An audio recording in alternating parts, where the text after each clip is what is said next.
నీర తీసే విధానంలో ఈరోజు 7వ రోజు. నీర బ్రౌన్ కలర్ ఉంటుందని చెప్పి చాలామంది అడుగుతున్నారు. నెక్స్ట్ వీడియోలో నుంచి చెప్తా నీర ఎందుకు బ్రౌన్ కలర్ ఉంటుంది అనేసి. చెట్ల నుంచి న్యాచురల్గా వచ్చే నీరనే బ్రౌన్ కలర్ వస్తుంది. ఇలా బెల్లం కానీ కలర్స్ కానీ ఏం కలపరు, ఇంతే ఉంటుంది నీర బ్రౌన్ కలర్లో.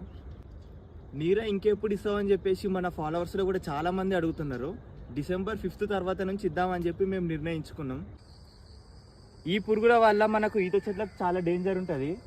ఇట్లా కళ్ళు పడి ఇండలో పడినప్పుడు ఈ పురుగులు ఇండ్లకి వెళ్ళిపోయి ఇక్కడ హోల్స్ కొట్టేసి చెట్టును చంపేస్తాయి. ఇవి ఇంకో రకమైన పురుగులు కూడా ఉంటాయి, అవి తర్వాత చూపెడతా.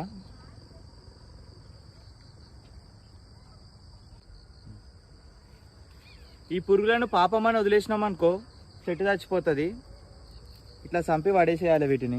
నీర తీసే పద్ధతిలో ఈరోజు 7వ రోజు. నీళ్లు లేని నీర తీసి కస్టమర్లకు ఇవ్వడమే ముఖ్య ఉద్దేశం. ఇప్పటికే లేట్ అయిపోయింది, చెట్టు ఎక్కిద్దాం. ఇక మొదలెడదామా?